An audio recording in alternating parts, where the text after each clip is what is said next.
Hi guys, Olive here today to do the Spring Has Sprung book tag. It was originally created by Amanda over at the Naughty Librarian, and I was actually tagged this time by the wonderful Jean over at Bookish Thoughts. Thank you very much, Jean, for the tag. Technically, spring began at the end of March, but it is now April and only just starting to feel like spring outside.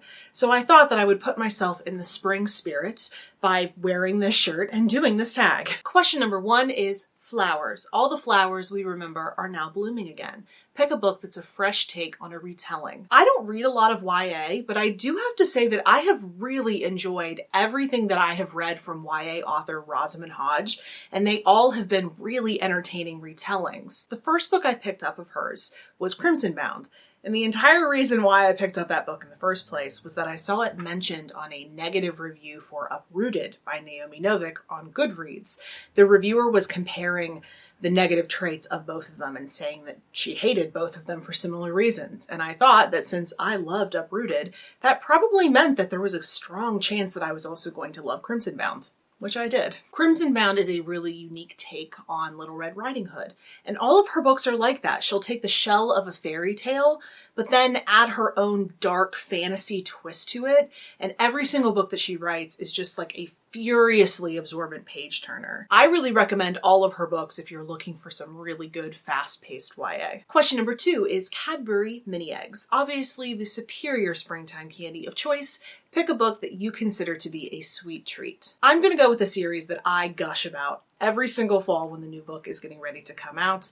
That is the Amory Ames Cozy Mystery series, beginning with this book, Murder at the Brightwell. It is set in 1930s Britain, and our leading lady is Amory Ames. She is of the upper classes, and through various different means, she is thrown into murder investigations and decides to figure things out alongside her playboy husband, Milo. I don't always love mystery novels. I think they tend to get a little bit info dumpy at the end. But I think it's a little bit less so in this one. I feel like I have a fighting chance of figuring out what's going on as I go through each one of these books.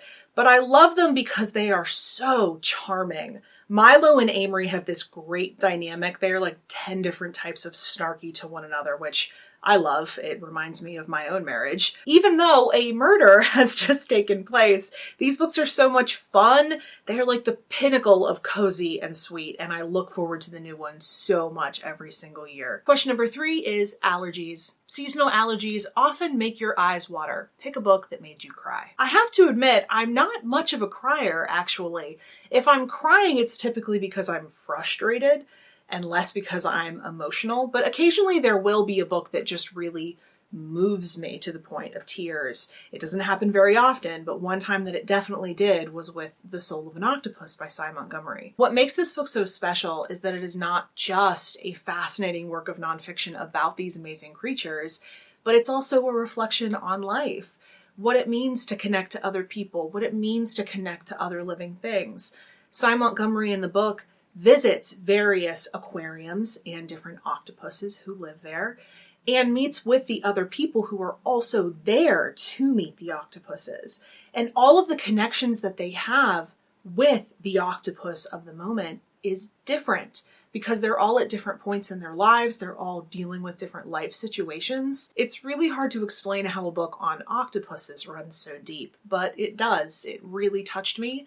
And that's why it's one of my favorite nonfiction books. Question number 4 is spring cleaning. Out with the old and in with the new, pick a book to unhaul. As you may or may not have noticed, I don't do unhauls on my channel. And that's because there's a pretty continuous cycle of books coming in, which you do see in my haul videos, but also books going out. Anytime I'm going to the used bookstore, I'm bringing a bag or two of books that I've read and know I don't want to reread to trade in for credit, to turn them into the new books that you're seeing in those hauls. So every single month after I've done my wrap-up video, I look at all the books that I have and decide which ones are staying and which ones I'm getting rid of, which are typically the ones that I don't want to reread.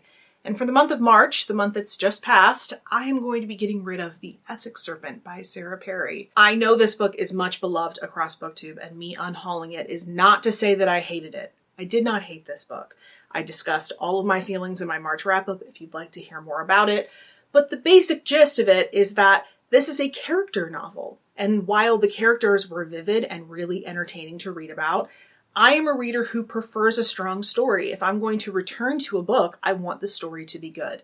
So because I don't think I'm going to reread this one, it's going to get traded in for credit. Although I don't think it's going to sit on their shelves for very long because this thing is gorgeous. Question number 5 is spring break. It's the perfect time for an adventure. Pick a book involving a road trip. I can't seem to think of a book that I've read in the past that has a road trip that's impactful to the story at all. So instead, I looked to my STBR, my soon-to-be-read priority reading list of all those books that I want to get to sooner rather than later. And on that stack is a book that qualifies. That is A Station on the Path to Somewhere Better by Benjamin Wood. This book is about an estranged father and son pair who decide to go on a road trip together to reconcile their differences as well as face some mental health issues. So this isn't like a fun road trip, it's more like a harrowing one. But this author really has impressed me with previous books, so I'm looking forward to that emotional journey. Question number 6 is mating season. It's that time of year in the animal kingdom to start making some babies. Pick a book with some smutty delights. While I am starting to read some romance books on a regular basis, I'm actually going to pick a book that I've already discussed in a previous question. That's Uprooted by Naomi Novik. I actually have a really funny story about this one. I have a friend who is a Mormon, and when we first met, I was reading this book. And so I was gushing to her about how much I loved it, how much I couldn't put it down. It's now one of my favorite books, so I was enthusiastic about it at that time period. Not long afterward, this friend invited me to a book club meeting that she was hosting at her house with a bunch of her church friends. I said, yeah, sure, I'd love to come. What book are we reading? And she said, well, I recommended we read Uprooted because you loved it so much. Well, this book has some sexy time in it, and I had no idea at all how this book was going to be received by a group of Mormon women. So I go to the book club meeting, really nervous about how they're going to receive me, the recommender of this book, but it turns out they all loved it. I was so relieved, and my very favorite moment of that entire evening was one woman saying about that scene, I don't need to know what he can do with his thumbs. And another woman responding, I sure do. I'm not sure I've ever laughed so hard in my entire life. Yeah, there's a very hot scene in this book. Question number 7 is rainbows. I just feel like spring is made up of freaking rainbows. Pick a book featuring an LGBTQ plus character or characters. I'll mention another one that I read during March since I have it on hand and it has a very spring-y cover. That's English Animals by Laura Kay. This one is about a Slovakian woman who comes to work for an English couple who are in an unhappy marriage. Our main character, Mirka, is a lesbian and ends up falling in love with the woman of this couple that she's working for, making it a pretty classic love triangle. Question number 8 is Spring Awakening, which the creator Amanda tells us is her favorite musical, although it is completely filled with dysfunctional characters. So she wants us to pick a book that is also filled with dysfunctional characters. And for that, I am picking Sleepwalking by Meg Wolitzer. This was Meg Wolitzer's first novel that she wrote when she was like 23 years old and still a college student. It is about 3 different college students who are each obsessed with a different female poet who died by suicide. One of those 3 poets is a fictional character in this book. This book was so cloyingly angsty, and every single person in this book needed therapy. That is not hyperbole.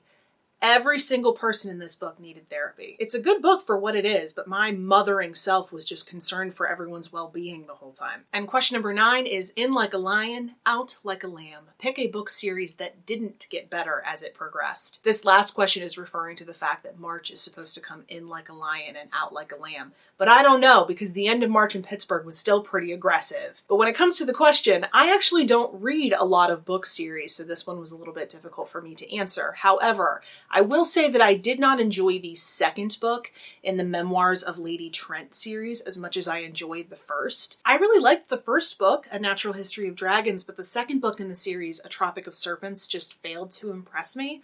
However, at the time that I read the second book, I did say that I wasn't sure I was going to give up on the series.